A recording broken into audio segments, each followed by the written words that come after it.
All right, good morning, everyone. My name is Susie Seitz, and I am the Waiver Support Corner Liaison for the state office. Today I'm here once again with the wonderful Opal Ringo, who is a training and research consultant here at the state office, and has put together a wonderful presentation for you on the new individual financial profile. Firstly, we need to do just a little housekeeping. Please note that there are handouts attached to this webinar that you can download. If you have any questions, please feel free to use the questions or the chat box, and we will get to them as we can. If you're joining us today for any kind of in-service credit, we do have the post-assessment test that will be given at the end of this training. So please be sure that you stay until the end to receive that information. And as always, this presentation will be recorded and will be posted on the APD website soon. Now I will pass it over to Opal. All righty. Good morning, everyone. My name is Opal Ringo, and I am the Training and Research Consultant at APD State Office. My areas of focus are supported living, supported employment, and adult and day training. So this morning we're presenting the new individual financial profile form and the in-home subsidy request, which is one document. So we're going to talk about that, and our focus audience today, hopefully you all who are joining us, who have joined us, are supported living coaches and supported living providers. So the training is tailored to you all this morning. This is my first time getting a chance to talk with you all directly. I've been working with APD for a couple of years now and been developing new documents and forms, and I hope to be able to touch base with you a little bit more in the future. So good morning, just introducing my face before we get into the presentation. So in front of you on your screen, you should see the presenter slide. And I also just want you to take a look on your screen. You're going to have like a little control panel. Usually it comes up off to the left on your screen. And on that control panel, you've got a listing of options. And one of those options is handouts. So I want you to take a look at the handouts options. You just click on the little arrow next to handouts, and you're going to see 4 different documents. And the first one is this presentation. It's a copy of this presentation. If you wanted to download it or print it out, you have that in front of you. You have the IFP submission steps. We're going to talk a little bit about how to submit the individual financial profile to iConnect. The process has changed. There's some resource links provided, and there's also a documentation checklist that's provided, and I'm going to go over all of those a little bit later, but I just wanted you to see here is where we have the documents that you can begin to refer to. So let's go ahead and get into the presentation. Okay, so the objectives this morning is for you all to learn how to complete the new individual financial profile. We call it the IFP, and that's how we refer to it moving forward, and submit the IFP for an in-home subsidy if that's applicable to the situation of your client.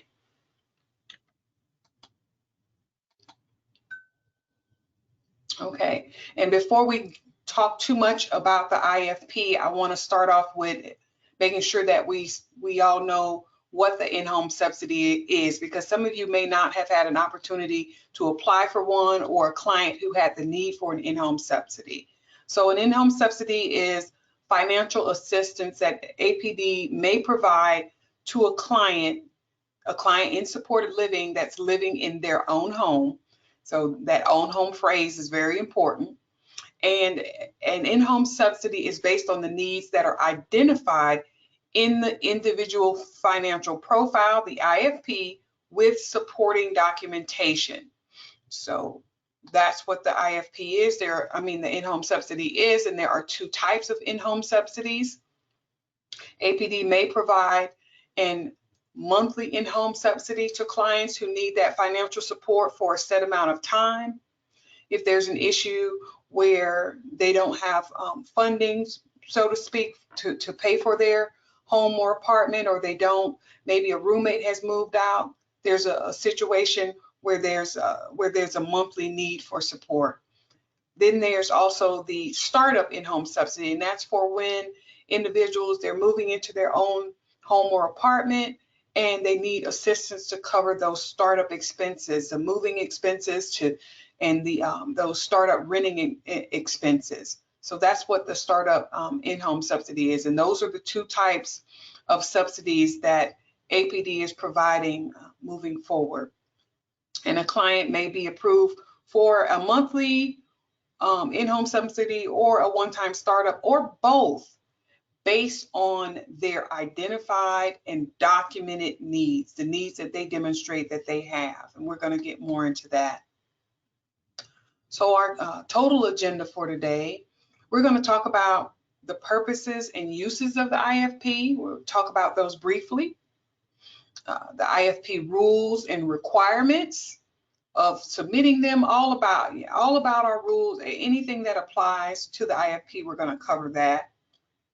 Then we're going to talk about how to complete the IFP, the new one, and how to upload the IFP to APD iConnect, how to submit an in-home subsidy request. And then last but not least, there will be questions and answers. We have an hour this morning. We have a lot of information to cover. Once we have covered the information, if we have time, we'll take as many questions as possible. And where we can't answer questions, we're going to help you to find how to access or get to follow-up resources to get your questions answered. Okay. All right, starting with the purposes and uses of the IFP. So this is pretty much the main reasons why we use the individual financial profile. There are like three main reasons, and I've listed them from the one that's most common to the least common. Okay, so the IFP, it's used to identify the client's budget for housing and living expenses. And this is something that you as supportive living coaches are going to do this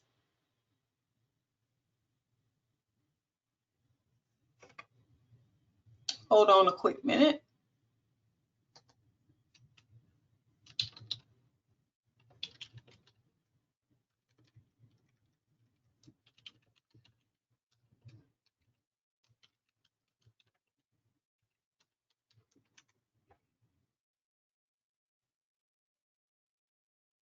I'm getting feedback that you all might be having trouble seeing the slide that I'm on, the slide on what is the IFP used for.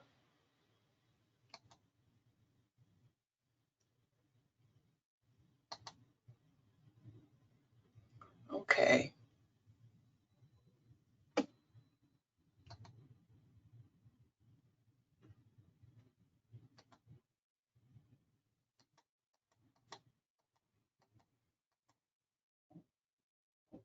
We're going to try this again.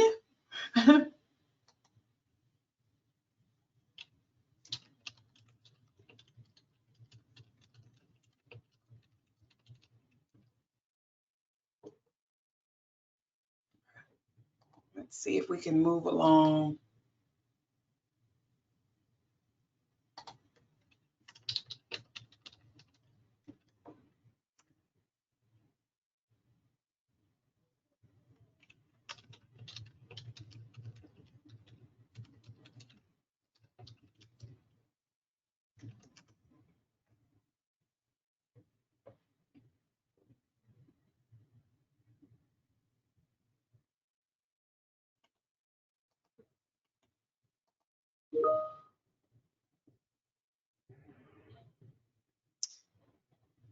So it looks like we were having a little bit of technical difficulties with the slide presentation. I'm gonna try it just looking at it from not the slideshow. See if you guys can see it, see the changes to the slide now. I apologize for technical difficulties here.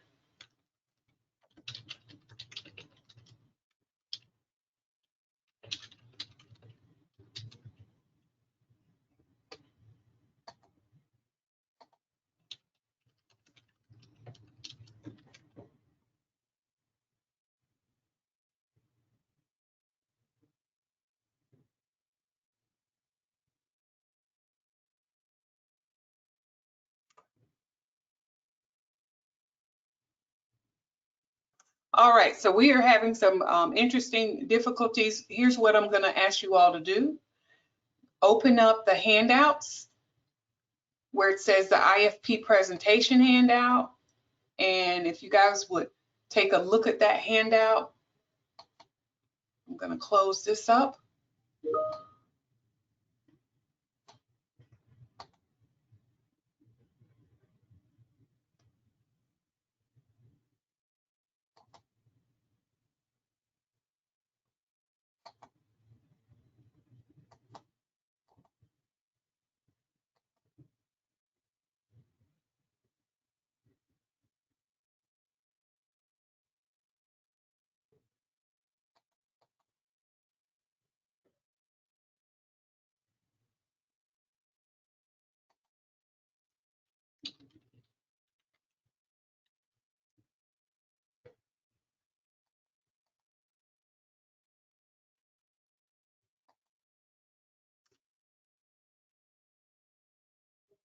Okay, so sorry guys about the issues that we were having with the slides. The slides weren't moving for you. All right, let me go back a little bit. There's the introduction slide.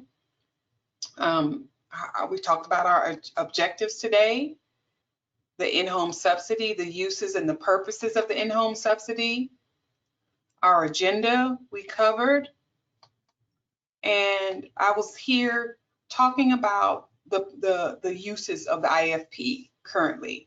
So the IFP is used to identify the client's budget for housing and living expenses. That's the main purpose of the IFP. It's something that you all in support with doing supported living coaching, you use it on a quarterly basis with your clients to do that.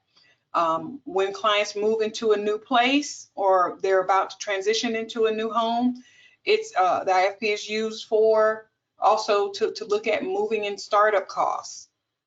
The IFP, the final and probably the least often purpose of the IFP is to look at whether or not there are any funding or budget shortfalls that the client may have. If they don't have enough money to cover, let's say there's a financial issue that comes up, a roommate leaves, or maybe they're moving into a place, they were homeless and they're moving into their first home and they don't have enough money to cover that move.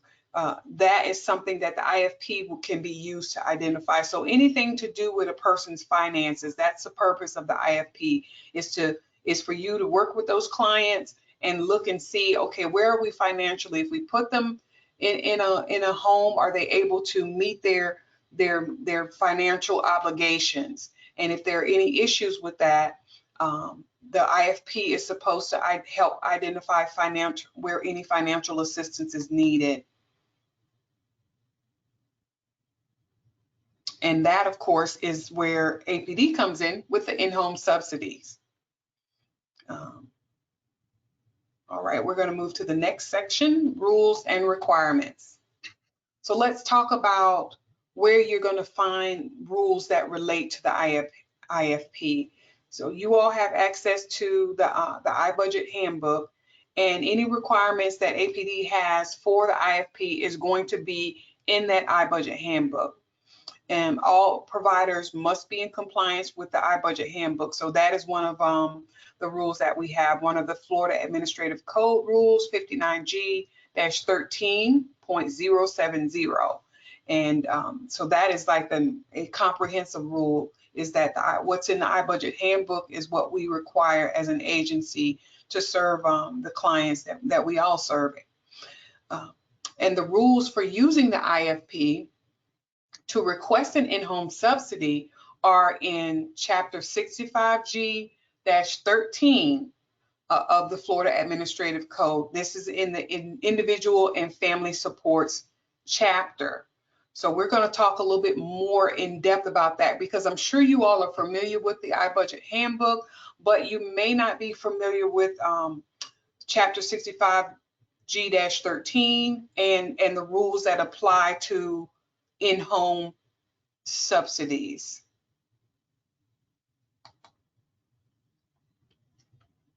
Okay, so I'm gonna quickly just go over the iBudget handbook requirements for the IFP.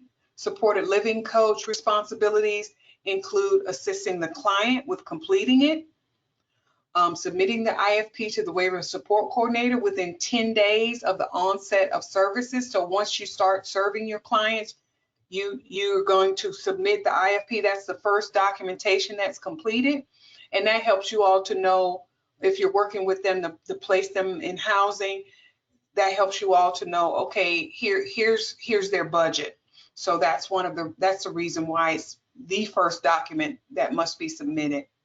And also, supported living coaches are required to update the IFP once the client selects their housing, and anytime their financial situation changes. That individual financial profile should always reflect the person's current financial situation. So the waiver support coordinator's responsibilities, according to the iBudget handbook, is that if a client is receiving an in-home subsidy, the waiver support coordinator is reviewing that IFP on a quarterly basis to verify it accurately reflects all sources of income and monthly expenses.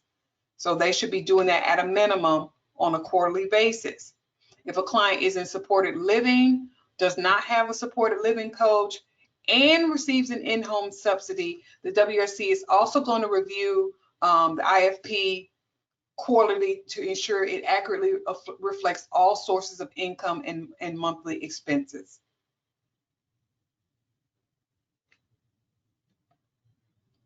Chapter 65G-13, this is the one where you guys may not be as familiar with this rule or the chapter of the Florida Administrative Code, and it has several rules in it, but individual and family supports is temporary assistance provided by APD to meet critical service needs of a client. Okay, so that's what that funding, that individual and family supports is a type of funding that APD gets, and it's to help our clients. Mostly this funding is used for clients who are on the waiting list, because it can't be used to cover services that are already covered by the waiver, either the iBudget waiver or the CDC Plus waiver. It's used to help clients that may have that are in crisis, that may need a need for temporary assistance. And in-home subsidies are provided under this umbrella. So what we're saying here is that it's important to know that the funding for in-home subsidies, it's not a part of the iBudget waiver funding that we know comes to that client on a regular basis, or the CDC Plus. It's not a Medicaid waiver funding source. It's a separate funding source, and it's almost like APD's safety net to help ensure that the clients, if they fall into dire or critical needs, that we have that safety net available to support them. And it's important to remember that, because we have to know that when we're requesting in-home subsidies, we're requesting them because there's an emergency, there's a crisis, there's a need here that the person's iBudget, their waiver funding does not cover. Okay, and so if we look at Chapter 65G, and you'll see the bulleted list on the right side, this is the whole chapter. And what you'll see, the first section, the first section is the definitions of the chapter, and it talks about IFS procedures and IFS criteria. Those are two sections that we're not going to focus on today, but we're going to focus on all of the other sections. We're going to look at the definitions. We're going to look at in-home subsidy procedures, in-home subsidy criteria, and the in-home subsidy restrictions, and then the review process that APD uses to review applications for in-home subsidy. So we're going to look at that, and you'll see when it comes to that chapter and that funding, that in-home subsidies are a large part of the rules within that chapter. I also want to just point out that when you look at your handouts on the resource links, you have a link to chapter 65G-13.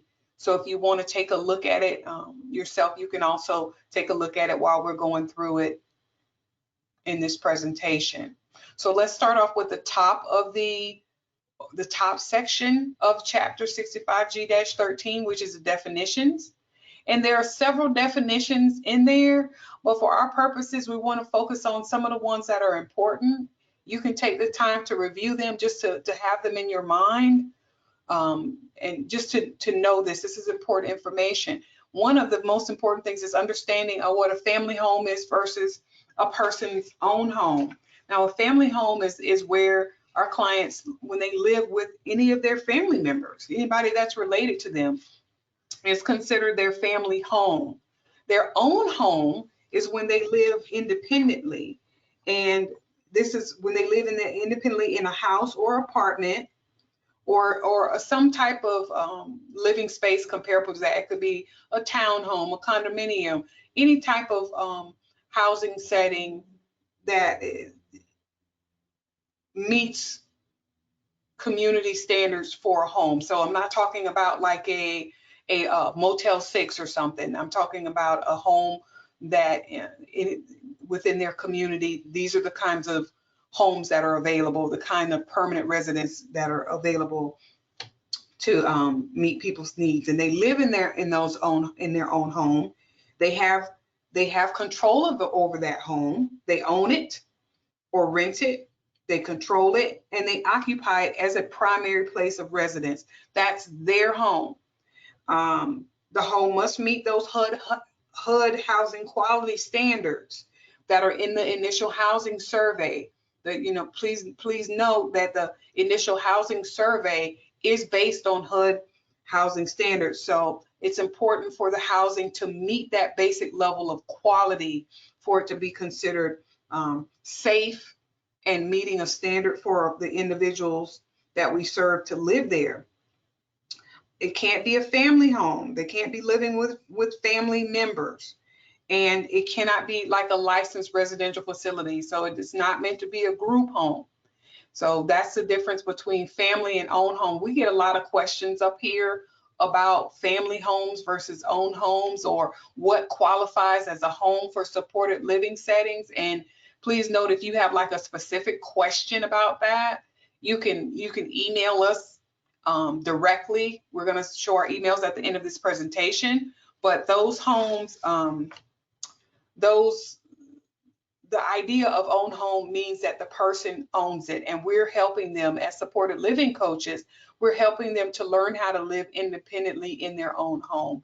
If they're living in a situation where that is not the case, then it doesn't really kind of meet that intent of supported living.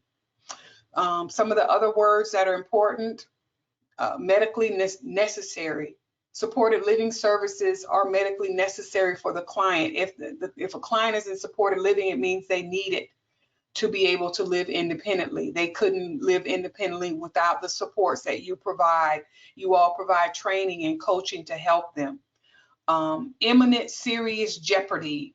That is a term that's used throughout the chapter 65G, and it relates to a person if they don't get the funding that they need, that their housing or their safety might be in imminent serious jeopardy. So these are just some of the definitions that apply to in-home subsidies. 65G 1304, the in-home subsidy procedure. So it's a request for an in-home subsidy must be made by submitting an accurate and complete IFP with required supporting documentation. The WSC submits IFP for waiver clients. They're the ones that submit it. You all as supported living coaches submit the IFP to waiver support coordinators, and they submit it to APD. Supported living coaches or clients or their legal representative, they submit IFP for clients in pre-enrollment status. So if you have clients that are, historically it's been called the waiting list, but we're changing our terminology to pre-enrollment status. When you have clients that are in pre-enrollment status where they're not a waiver client, the supported living coaches, you're going to submit an IFP directly to APD, and usually to the waiting list support coordinator here at APD. So most of you will be working with clients who are on the iBudget waiver or CDC Plus waiver. So if a client is assigned and a supported living coach, the coach must assist the client with drafting and getting documentation and submitting the IFP. So that's part of your job descriptions, and this is for an in-home subsidy, right? It's to helping them if they need that support, that you all are offering that you all are assisting them getting additional funding sources, because APD, that funding, like we said, is for critical needs. If there's funding within the community, if they have other housing programs, if they have other support that they can tap into, you as supported living coaches are to help them to access any other funding sources first and document that when you submit an in-home subsidy request, because APD is always the payer of last resort. For waiver clients, the SLC must submit the completed IFP to the WSC no more than 10 no more than 10 calendar days following the selection of housing by the client and prior to signing the lease. So that's not new. It's in the in-home subsidies procedures, but you all know how that process goes as well. The WSC shall submit the IFP to the APD regional office within 7 calendar days of receipt. So once you submit the in-home subsidy to your waiver support coordinator, they've got 7 days to get it to APD. And then APD is going to review that request, and they're either going to approve it, partially approve it, deny, terminate, they're going to make a determination on that request within 30 calendar days. They're going to issue a notice of determination to the client and the client's legal representative. So once APD has made that decision, so we're looking at, by now, within 30 days they've made the decision, they give that information to the client and their legal rep. And if the home subsidy is approved, the notice is going to indicate the amount it's approved for, the period, and specifically what that money can be used for, what those funds can be used for. And if it is denied, if they don't approve it, the client has the right to request a hearing, an administrative hearing, within 30 calendar days of the receipt of the notice. So even if it's denied, the client can follow up, and you as supported living coaches might be able to assist them with that process as well. And APD must review and approve the client's IFP for an in-home subsidy before the client can commit to a living situation that is beyond their financial means. So for example, if a person is about to move into a new home and they don't have enough money to pay certain expenses, they've submitted the in-home subsidy request using the IFP, and they're waiting to hear back. They cannot move forward until they hear back from APD to say, okay, I'm going to sign the lease because I think I'm going to get some support from APD. That's not acceptable because they may not receive it, and it could be for many different reasons. like it's limited funding, and it's based on the client's needs. So let's look at some in-home subsidy criteria. In-home subsidy funding, like I just said, is limited to basic living necessities that enable a client in supported living to live in their own home. In-home subsidies are funds of last resort and will only be granted when all other available resources have been exhausted. To qualify for an in-home subsidy, the person must be 18 or older. They must require it to either move into their home or remain in their own home. They must establish that living in their own home is in their best interest and it does not jeopardize the health, safety, or welfare of the client or others, and it's more cost effective than other options. So we're looking at financials here. We're looking at, okay, so the person wants to stay in their own home and it's in their best interest, and it's best interest not only with health, safety, or their welfare, but they have the financial means to sustain that over time, and they just need this in-home subsidy just to support them for a short amount of time, or either maybe a one-time deal. So we're looking at all of that, and they should also have a current written lease signed by the client and landlord that is not prohibited. So there are some leases that they cannot have. If they're already living in a place, they cannot have like those month-to-month leases unless there's certain circumstances around that. But for the general purposes, they shouldn't have a month-to-month lease. This is supposed to be the person's primary residence, their permanent residence, so to speak, where they live. So we're not trying to put people in month-to-month lease situations. And any fixed term that is less than 1 month. So we're looking at these 1 week type hotel apartment situations where it's not really a long-term living situations. Those aren't the kind of places that we're supporting clients to move into. We're trying to help them get into a stable environment where they can live and they can maintain it within their own financial resources over time. So an in-home subsidy is not going to be approved if it's needed because there's a mismanagement of money.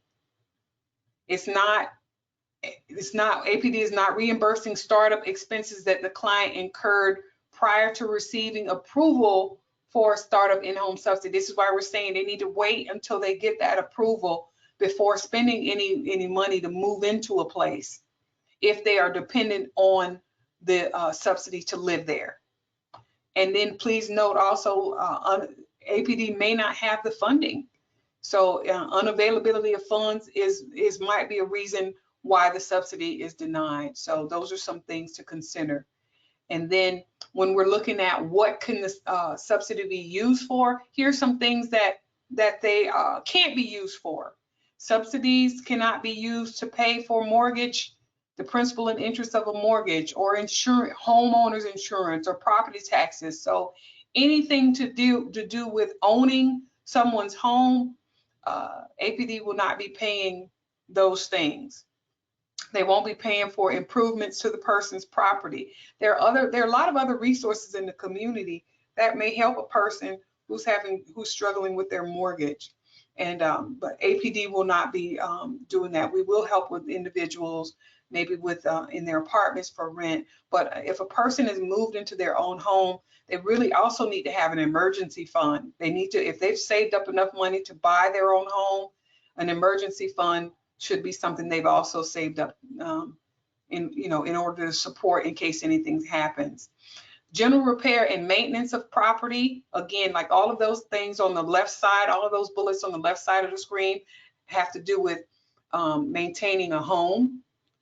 And those aren't allowable expenses for us. Satellite or cable television, loans, debts, or credit cards, major appliances, technology such as computers, tablets, cell phones, or second telephone lines. So those are some of the things that APD will not be paying for. These are in-home subsidies to keep individuals in their home environment.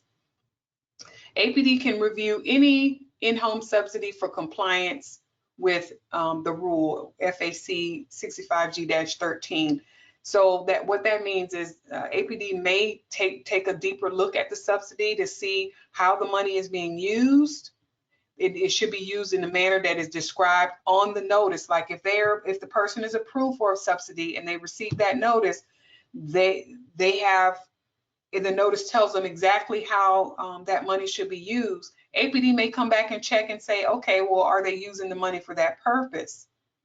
If requested, the client receiving an in-home subsidy, they must provide an update to APD within 10 calendar days of the request. So that's their updated individual financial profile, which is why, remember we talked earlier in the presentation and we said your IFP, the IFP should always remain current. And that's something that you want to aim to support your clients doing when you're a supported living coach, keeping an eye on their finances and making sure that, you know, their IFP is current. The supported living coach or waiver support coordinator shall verify that in-home subsidy funds have been spent appropriately as described in the approval notice. So we talked a little bit about that. And here's some of the verification. You're going to be looking at receipts to see that the designated items were purchased as approved. If there's any unapproved use of the funds, either the support living coach or waiver support coordinator should notify APD in writing and take action to address the unapproved use of funds. So this verification shall be documented in the client's progress notes in APD iConnect. So what this means is that you guys should be taking a very close look if that client is receiving an in-home subsidy, supporting them with making sure that they are spending it correctly and appropriately, and then verifying that that's happening by your progress notes that you're writing and that you're putting in iConnect to say, hey, you know, we received funding for this purpose. We spent the money on this purpose. We have the receipts. You know, you want to document that in the progress notes. And we are looking at you all to be partners in that verification process. The supported living coach or WSC shall reassess the client's need for an in-home subsidy on a quarterly basis or more frequently if necessary to see if they continue to need it.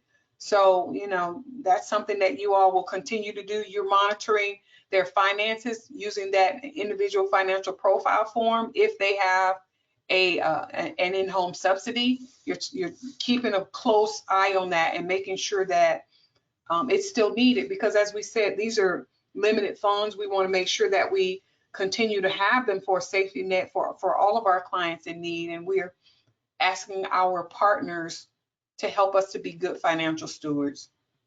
So the support living coach or waiver support coordinator must submit a new IFP to the APD regional office if circumstances affecting the client's need for an in-home subsidy changes substantially. Any changes, you guys would let us know. Okay, I'm going to stop for a minute, and we can take maybe a couple of questions before we talk about how to complete the IFP. So Susie, do you see any questions that we might be able to take from the chat?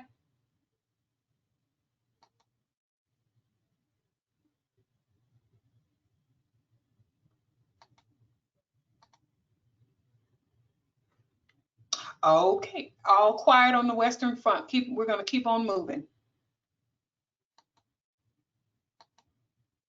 Okay, so basically you have a copy of the new IFP. You go onto your resource links in the handouts, and there's a link to how to get to the IFP, which is on our website. So if you click on the resource links, you'll get a one-page Microsoft Word document that's going to come up, and one of the 3 resource links on that page is the individual financial profile. You may want to click on that while we're going over it so you can follow along. Okay, so this is it's a Microsoft Word document. So there are instructions on the first page of the IFP and at the top of most of the sections. And there are footnotes for clarification where needed. And the dollar amounts are calculated automatically. So I'm going to show you the IFP real quickly, what I just said. So on the first page, it gives you instructions on how to complete it. Before you get started completing it, make sure you take a look at those instructions, and it tells you even which sections of the IFP to complete. Right, so you've got that.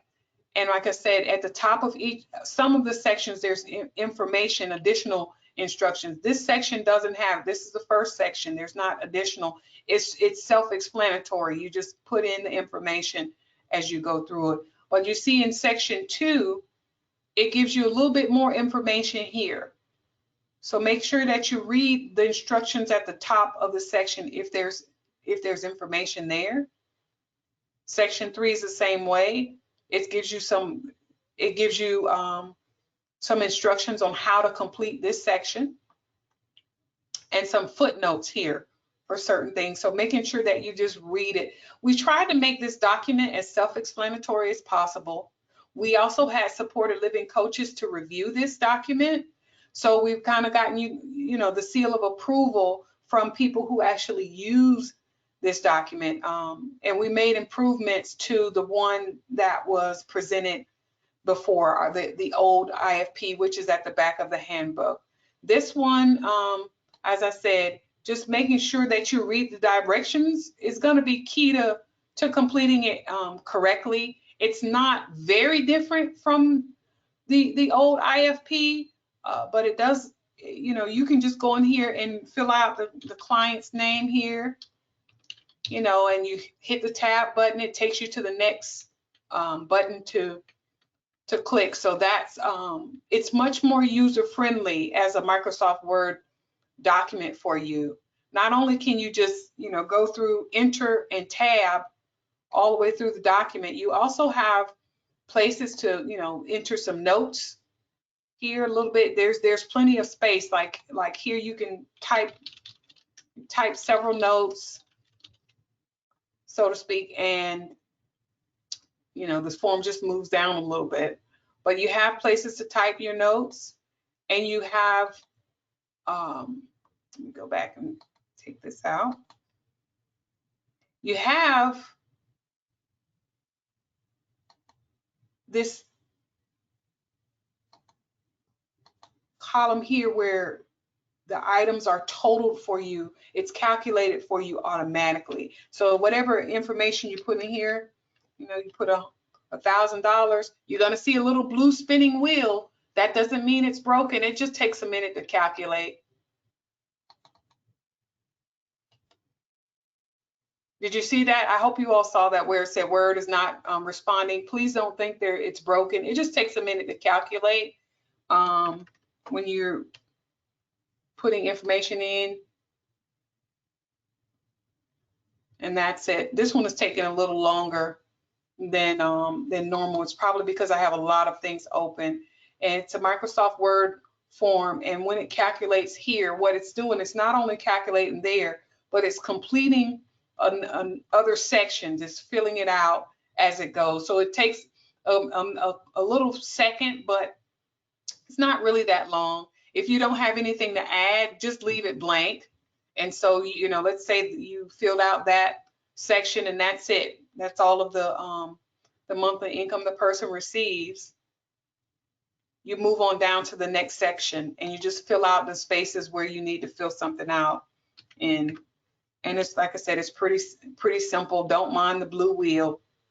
One of the other cool things about this form is you can, like we talked about, what's allowable, what APD allows as far as things that APD might help pay for.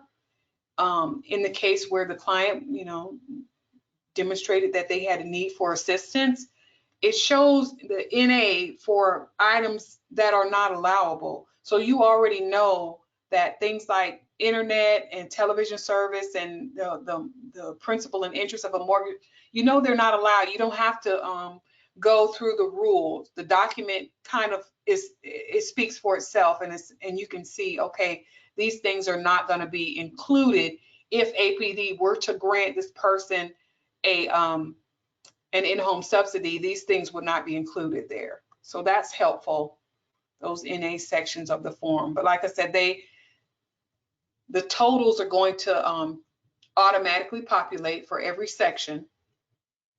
And this page here is going to automatically populate itself, like because once you filled out sections 2 and 3, section 4 is going to automatically populate. And let's say if you were on the last item here, let's say I'll just put $10 there, and I hit tab, the blue wheel is going to turn, but something else is going to happen. It's going to skip over page 4, and that's because it's already completed. So again, don't think that that's a problem with the document. It's already completed for you. You don't have to do anything on page 4.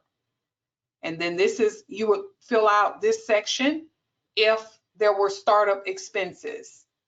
But most of the time, you all, when you're filling this document out, you're only going to be filling out sections, probably the first few sections of it, the sections 2, 3, 4 is going to populate automatically.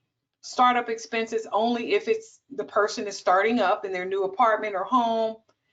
And an in-home subsidy request, you only use this section if you're actually requesting a subsidy. But like on a quarterly basis, when you complete this document, it's done after you've completed the first few sections, and then you can, have your client sign where it's appropriate, and you're done. You don't have to complete, even though the form looks long, it might look a little formidable. It's not. It's very user friendly. So those are the things I wanted to show you about the form. So like I said, the first 4 sections and then the signature, those are the sections you're going to fill out on a regular basis. Startup expenses, when you're helping someone get into their new place. The comparison of available funds with startup expenses, it helps you to know if the person has enough money to meet their needs to get started in their new apartment or home. And in-home subsidy requests. So those are sections you may or may not use depending on the needs of your client. Again, technical notes, you can leave spaces blank. Don't enter NA. Just leave them blank if there's no information for that. The fields in section 4, they're going to automatically calculate, like I said, like I showed you. And don't forget that spinning blue wheel means it's doing the math for you. So you got to give the form a minute to do math. It's not broken. Okay, so now we're going to go into how to upload the IFP to APD iConnect. And for you all who are supported living coaches, it's going to be a different process than if you're a waiver support coordinator. So if the client has a supported living coach, the supported living coach is responsible for uploading the completed signed IFP to the client's record in APD iConnect. We're going to be presenting this similar presentation to waiver support coordinators, but for now, I'm just going to talk about the process for supported living coaches. They're similar, but not the same. So if there are any waiver support coordinators on there, we've got the process for waiver support coordinators as well, but make sure that you follow your section. So I've got the steps listed here, how to submit things in APD iConnect, but I have also a handout for you all with the visual aid. Let's take a look at that handout. So this is a visual aid. It's your job aid. This is something you can print out and sit next to your computer when you're ready to upload the IFP to iConnect. The IFP that is currently in iConnect is obsolete now. It's the old IFP, and we're taking that down as of July 1. So we're moving to using this new form, and we're trying to make sure that you all are using the correct form, the updated IFP that's attached to the in-home subsidy rule. And by the way, that rule was established last December 2022. And so hopefully, you know, you guys have already started using this new IFP, but if you have not, I want you to move on to it as quickly as possible. But yeah, we're trying to make those changes. Let's go through. Like I said, there the steps are listed, and then I go through it slide by slide. So when you go into iConnect, starting from the consumer's record, you're going to click on the Notes tab, and then you know, under the File tabs, you're going to click Add Notes. So 1, 2, 3, it's showing you precisely how to do it. The Notes detail screen will pop up. That's the screen that pops up. And then here's what you enter in that screen. All right, note type. And I'm going to show you in APD iConnect as well. But I just want you to see you have this, this handy tool that shows you how to go through it. Select the WSC's name, attach the IFP, and click File, Save, and Close the notes. It's going to show you just how to do it. Okay, so those are the steps that apply to you all when you're entering it. That's the only part that applies to supported living coaches. As I said, the steps for WSC are different. They're different. So you all just look at the steps that apply to you. Let me show you quickly in iConnect as well. Okay, so we're in a consumer. Let's see, our consumer's name is Thurgood Simulation. We click on the notes, his note screen. We're going to click File, Add a Note. This is where you're going to upload it. This is once you save this IFP, and you know, this is the version that you've saved. They've signed it. You've uploaded it to your computer. And so let's say this is my program I'm working with, and the note type, what am I submitting? It's a support, we're talking supported living, right? Supported living, and this is an IFP.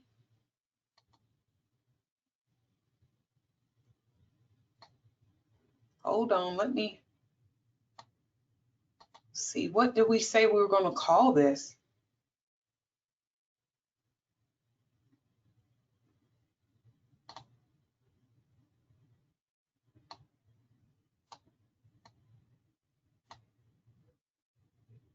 We said we were going to call this signed IFP. Okay, let me go ahead and put that in there.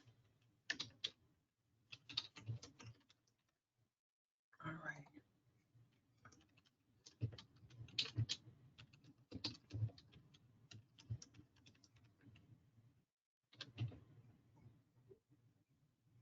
Okay, do I leave it in draft status? I don't know. What did we say? No, we select pending as the note status. Okay, so I'm gonna, and we have to add it as an attachment. I would have to choose a file if I've got an IFP. I don't have one, but let's pretend this file is that. I'm gonna upload it.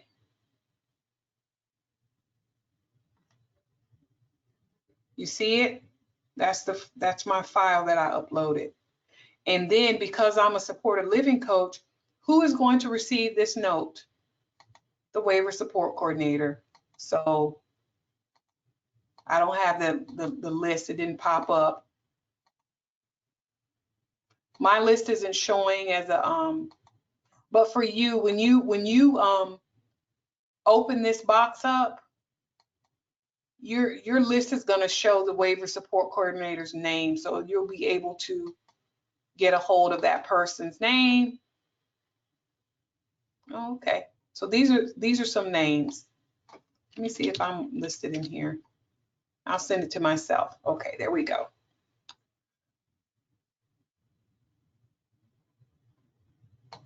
Did I put myself as a no recipient?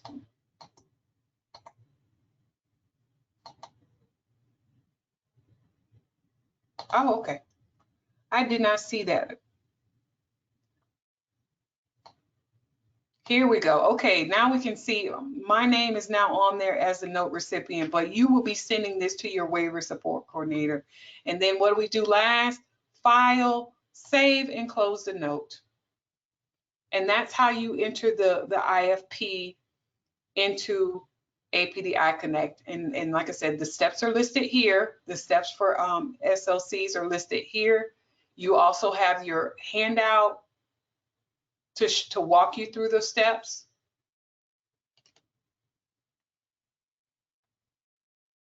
And then when it comes to an in-home subsidy request, that is not a process that you all are going to have to do. Not through APD iConnect. The waiver support coordinator is the one who will be submitting an in-home subsidy request. Unless you have a client who is on the waiting list. In that case, you will work with the waiting list support coordinator and connect with them about how to submit it to them directly. But this process is for waiver support coordinators submitting the in-home subsidy request. So this does not apply to you. This would apply to them.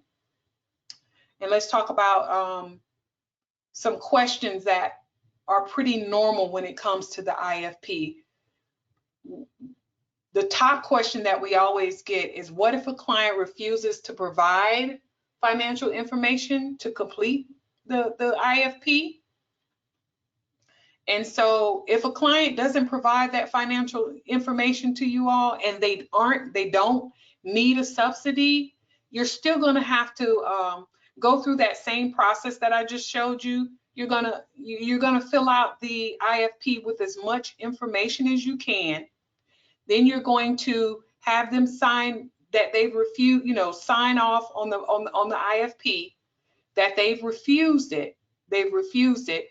And you're going to document that. You're going to still submit the IFP that you have into APD iConnect. The only thing that's going to be different is the form is you're going to submit it as client has refused it. And I'll show you what that means right here, where you put IFP refused. You'll just change the note subtype.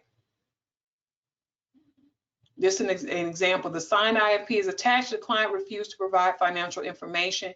This is how you can document that you've done your due diligence to help that client. Because what's really important is we really want clients to understand that you offer a service to them of helping them to make the best choices with their budgeting for their housing, keeping them out of trouble where they don't fall into financial crisis. We don't want them to need an in-home subsidy. What we would like for them to be able to do is be able to have their own emergency fund. And I know that some people have issues like, well, what about, issues that come up that are over $2,000? They can't have, over $2,000 in assets, but that's not actually accurate. There's the ABLE account that they should, every client, in my opinion, this is my personal opinion, and it's a rule of thumb in financial services that every person is supposed to have an emergency fund. So we don't want them to have to rely on APD's in-home subsidy. We would like them to have an emergency fund. And it can be more than $2,000. You can use the ABLE account. I'm sure you all are familiar with that. I think a great goal is to have all of your clients to access that ABLE account. And I've heard this month you can start an account with $25 and they're going to match it with another $25. So that's a great incentive there. So we want to make sure that our clients are making good financial decisions for themselves, and we're putting them into homes that they can afford on their own for as much as possible. So we want to help our clients to put them into those kind of situations. And that's one of the specialties of a supported living coach. You guys really help with budgeting and finances. And if a client is refusing to provide that financial information, we hope that you as supported living coaches are explaining why you want the information and how you use it to help them and they still may refuse, but it's important for them to see the benefit of the service that you provide to them. So this is the biggest question that we get when it comes to the IFP. I mean, the form itself, it's pretty self-explanatory. Even if you did not have the rule 65G-13, it's a lengthy rule, and I would say it's not written at like a ninth grade level. Definitely, it's definitely written at a higher level. If it's difficult to understand, the IFP itself is very easy to understand. The instructions for uploading it, they're easy to understand as well. So we don't get a whole lot of questions on how to complete it. It's just making sure that the clients know the value of it. So, and that's all my presentation, and my time is up. If you have any questions, you can email me directly. I'm not going to close out the webinar at all. So you guys take a few minutes. If there are any people that want to stay on the line, and we're going to kind of go over some questions, we can take a few questions now, but we want to officially let you know that we're wrapping up the session. And if you have specific questions about a specific client that doesn't apply to this whole group, we're going to, you can email me directly, and I can answer your specific question directly. And we're going to post the assessment link. There's an assessment to this training. You can get 1.5 credit hours of in-service, and we're going to post the assessment link in the chat. So please get a hold of that link so you can take that test. Susie, did you want to talk a little bit about it?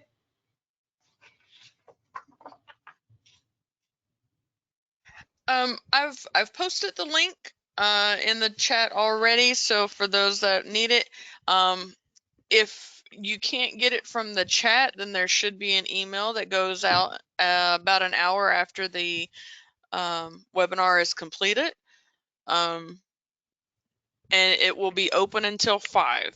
So please be sure to complete your assessment before 5 p.m. or you may be locked out of the system. Okay. Are there any questions? And I just want to introduce Kent Carroll is on the line too. Kent is my direct supervisor. He's on the line to help with reviewing questions and answering any questions that you all may have. I thank you so much for you all taking your time with us this morning. So if you don't have any questions and you don't want to stay on, you are free to leave. But for those who want to stay for a little bit, we're ready to take on the questions.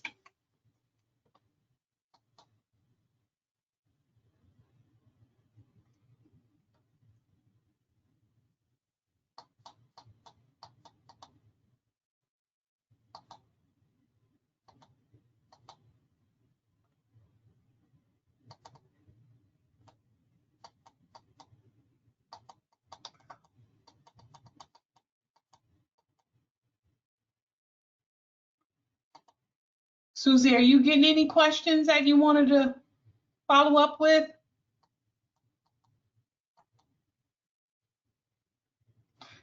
Okay, I see. There are several questions in the questions box. So you should be able to see that and pop it out so you can see the individual questions.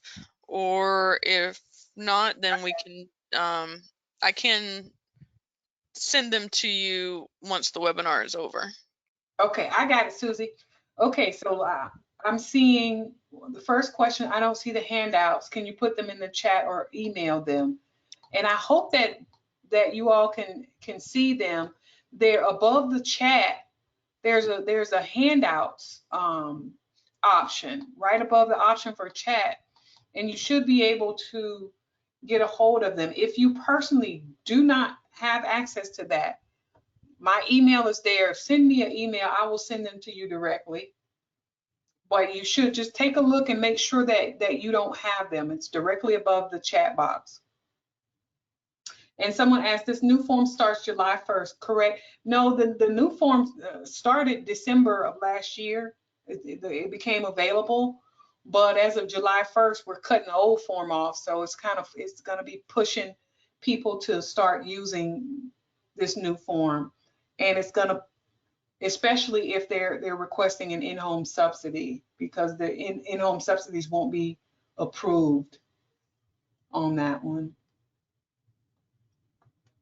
I see Drymond Gilmore says, are my questions going through? No, I only see that where it says, are my questions going through? Are we no longer supposed to use the current form on iConnect? Miss Lucina says that nope.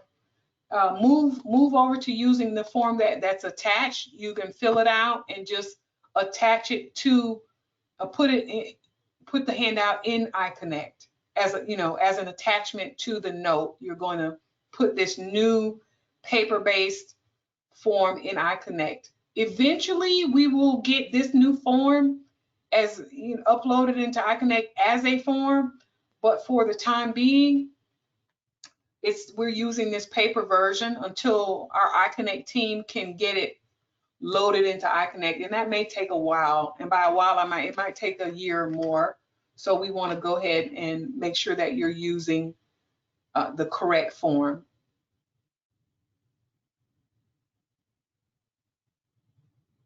Are we required to upload the entire document? Yes.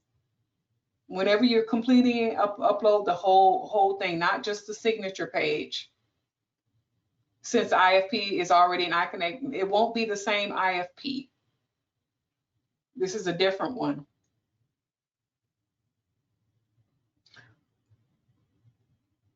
Someone said, aren't we supposed to do word merge to print the completed form and get it signed and uploaded? Now, not for this one, not for this paper version, because we don't, that's what you do when the form is in iConnect. The new version of this form is this new version that I'm introducing to you today, the one that was first initiated in December of last year. It's not in iConnect. So you want to get it completed outside of iConnect and upload it in there as a note attachment. So that word merge feature won't work. And like I said, as of July 1, we've requested that the IFP that is in iConnect becomes obsolete, and it's no longer going to be used. You won't change the IFP from pending to complete status. The waiver support coordinator will. I got that from Ubaldo. Hi, Ubaldo. Nice to see you. You will not change it. They will. Can I get a copy of the classwork? I'm not sure what the classwork means, but there's copies of all of the documents that we've discussed. Somebody wants your number, Susie. So what we can do, I can send Susie your email address and she can get with you directly.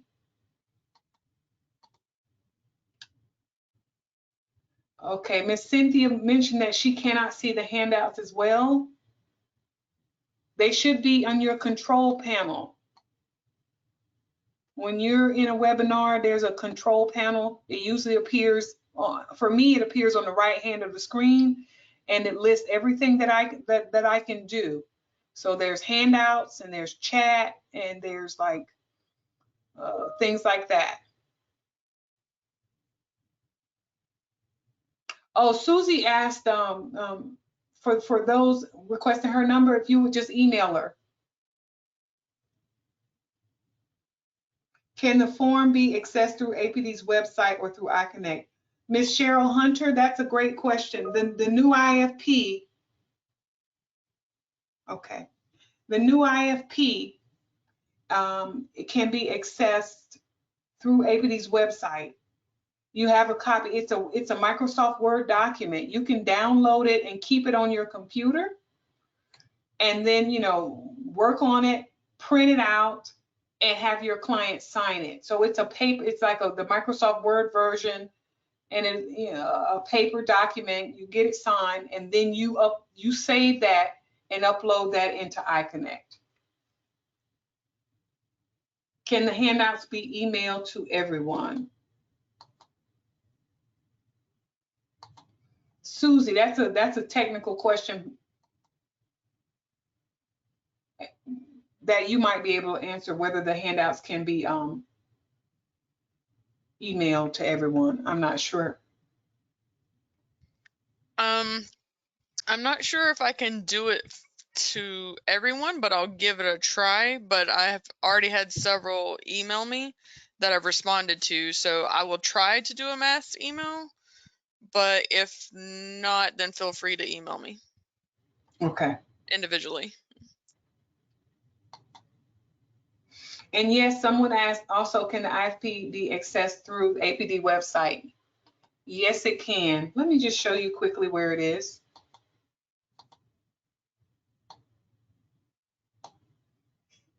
All right. Under customers, services.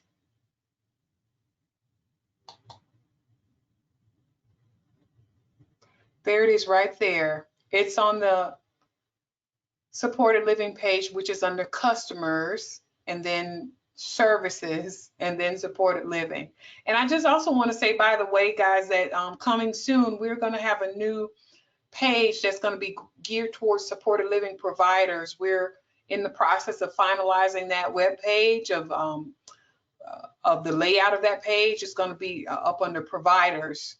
So it'll be a little bit more user friendly for you guys to access some of the stuff we're talking about. But there's the individual financial profile form right there.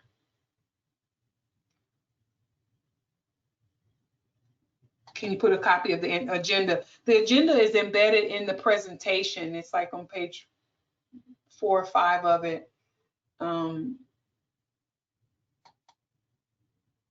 That's where it is. We didn't have it separated out of the presentation. And when you get a copy, if you have a copy of the presentation, which you should, the agenda should be on there. Of course, you can have access to the PowerPoint presentation. Someone asked about repeating about the test. The test, the link to the test is in the chat. You will also receive a link in an email within an hour. You should make sure that you complete the test before 5 p.m. It's a simple 10-question true or false test based on this presentation. So you want to get a copy of the presentation, so you won't have any trouble with answering any of it.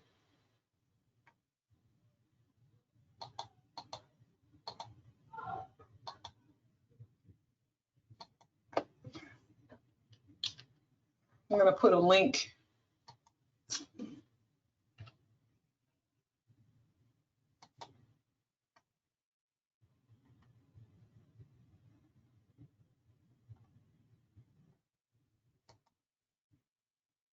I put a link to the IFP in your chat as well just now. So that's the last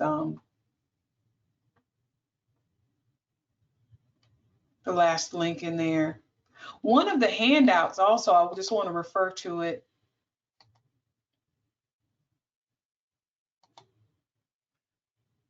We just came out with this new service delivery documentation checklist. You may have already received a copy of this from your region, but this handout, this document is very helpful because it lists all of the service delivery documentation that supported living coaches are required to submit.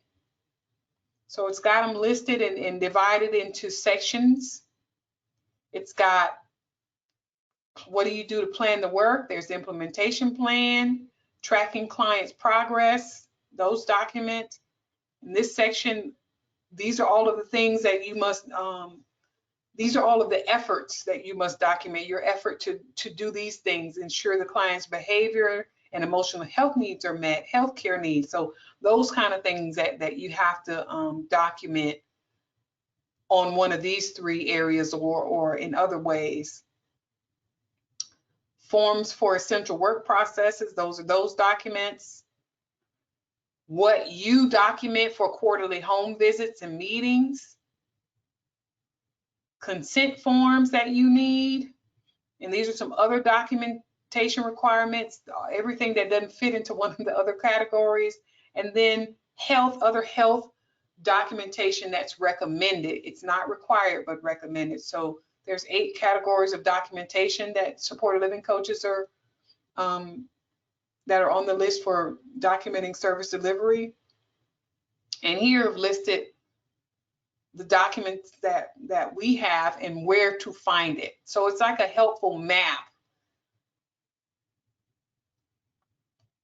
that is in the handouts, that even if you don't have access to the handouts now, Susie or we can email these out to you as well. But this is also in the handout, so you know where to access all of these documents. And you know what else is important for you all to know is that we have moved services for supported living coaches to iConnect. So there's a lot of your documentation is supposed to be completed in iConnect. We recently did a review and found that maybe about 50% of supported living providers were completing their documentation in iConnect. So just please note that we're going to be taking a look at that more closely, and you'll probably be hearing more from your liaisons in your regions, or maybe your waiver support coordinators, about making sure that the documentation requirements are in iConnect. So that is part of the job requirement. And this was as of November of 2021. So let me go back up to this list. Most of this, the implementation plan, daily progress notes, quarterly summaries, the annual report, the IFP, the functional community assessment, initial housing survey, APD health and safety checklist, all of these documents should be in the client's file in APD iConnect. That's where documents are supposed to be kept now. And so if you are documenting your services outside of APD iConnect and you have not been documenting them in APD iConnect, this is going to present a problem for you in the near future if it hasn't already, especially when it comes to those clearance reviews. So we want you to make sure you put your documentation in iConnect so that it's in the client's file. The purpose of it is to ensure that the client's file is accurate and up to date. We want to make sure that we all know as part of their team, we're all a part of their circle of supports, not just the waiver support coordinator, the supportive living coaches, and the providers. APD, we're a part of it. And so we all are supposed to sing to the same sheet of music, and we should be all able to look at what's going on with the client in real time.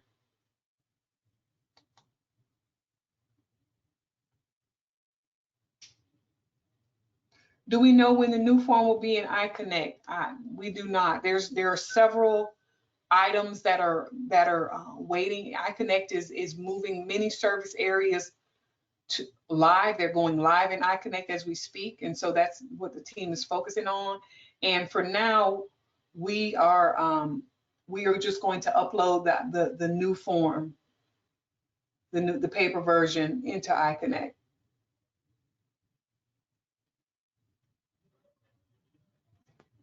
Do you still complete an IFP? Yes. Supported living coaches, yes, you still complete the IFP with your clients, part of that quarterly process of supporting them and reviewing their needs and making sure that you're there to support them and keep them from getting falling under emergencies. I don't see supported living under services. That's Ms. Hunter said. Let's go back. iBudget, APD, customers, services, supported living coaching.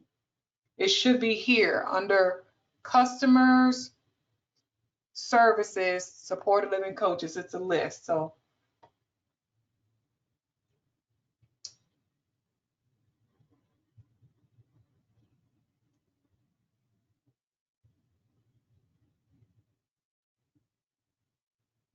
okay, does the client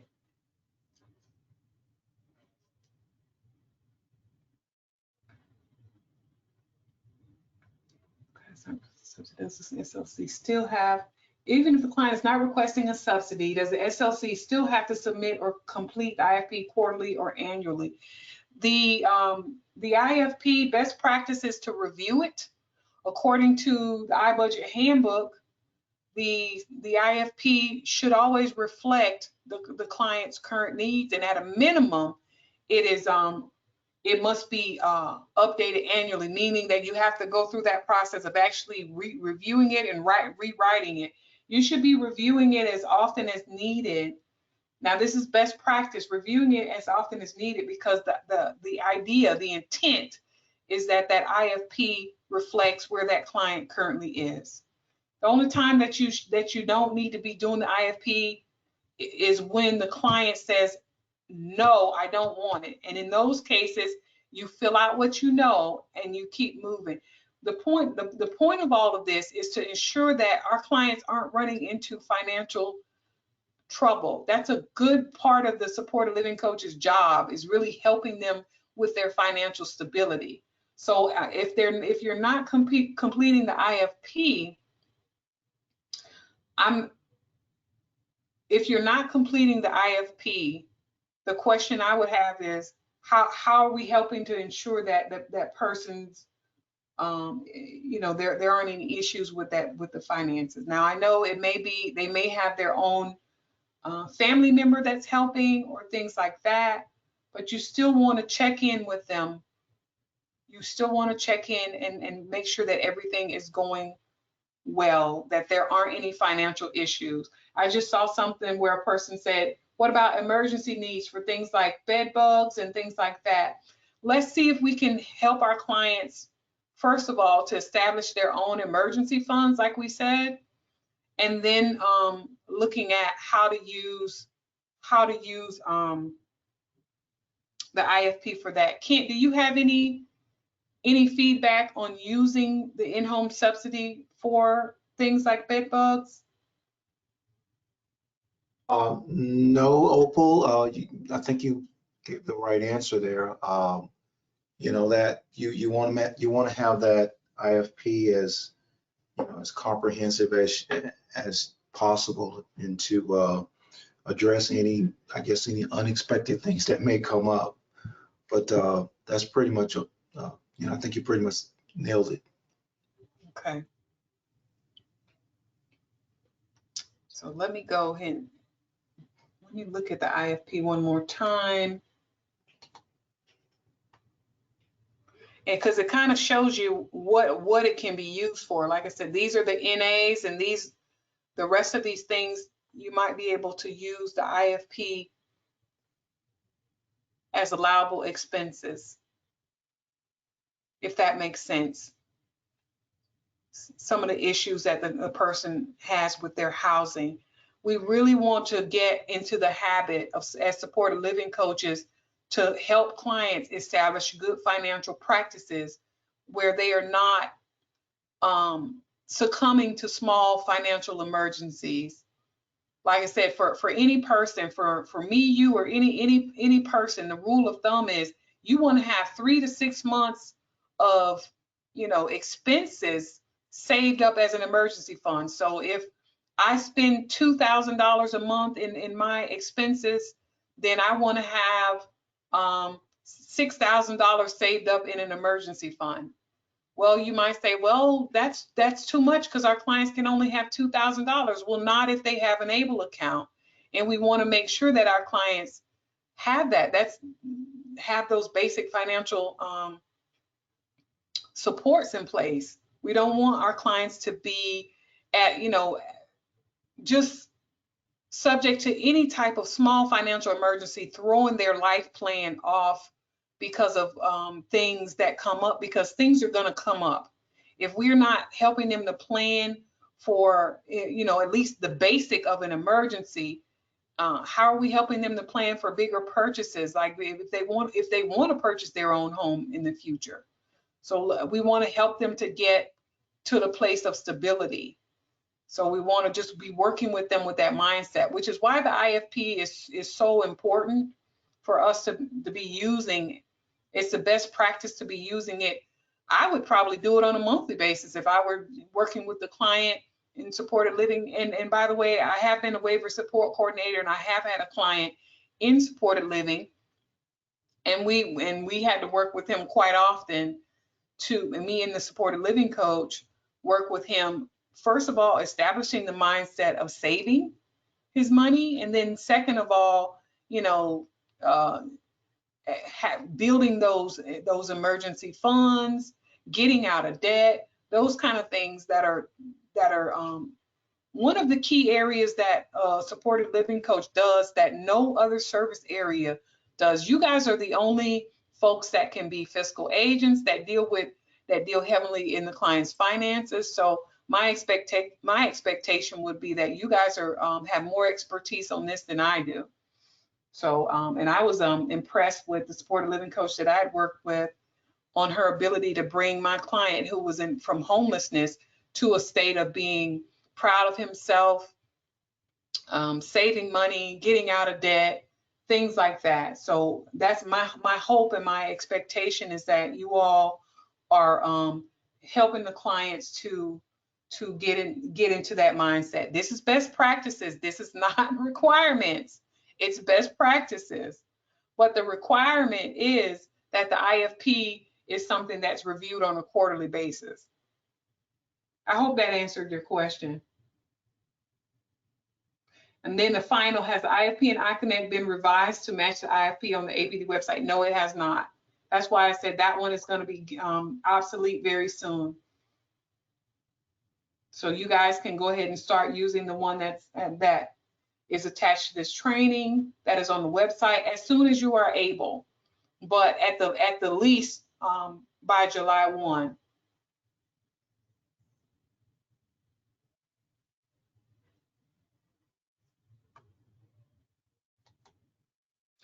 Okay, this person said, Ms. Shireen, from July 1 as a coach, we are not to do the subsidy because we do the FP. The IFP is the in-home subsidy request.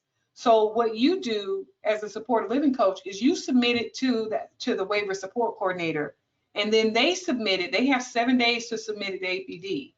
But your job is done once you have put it in the system.